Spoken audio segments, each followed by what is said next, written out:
Hey guys, MarkNicol here, health, fitness and wellbeing coach. Just wondered, have you ever heard yourself say, I really don't like myself, or I can't live with myself anymore?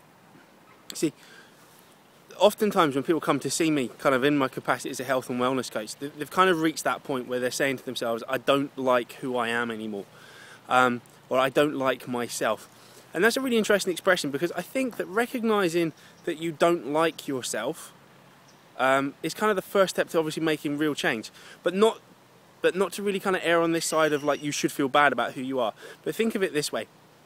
Read in a book once, this guy had the experience of exactly that same thing, where he found himself saying, I can no longer live with myself. And he identified that in that one sentence he was talking about two people. He was talking about I, and he described I as the person that he was kind of like meant to be, the person who he is.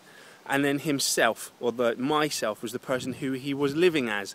So in that one paragraph, or in that one sentence, there was the I, the person who he was meant to be, and then the self, who he was actually living as. And what he recognized was that I can no longer live with myself. So the person he was meant to be, the person he was intended to be, the person who he felt that he was at his core, could no longer live with the self that he had created.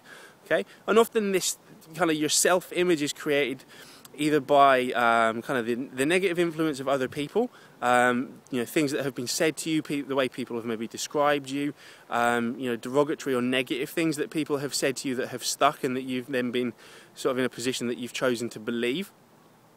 That could come from friends, it could be from family members, it could be sort of through maybe poor relationships.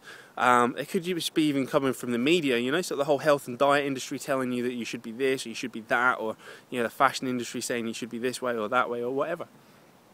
Okay, so something to think about. If the next time you maybe look at yourself in the mirror, or you find yourself thinking that I can no longer live with myself, is to recognize that it's not that the I is not the problem, it's the self that is the issue. Okay, it's the person that has been created that kind of masks the real you. Okay, so if you're not sure and you don't really like the self that you've created, or that's been created, or that you've allowed to be created, put a stop to it. Okay, decide, spend some time thinking about who you are.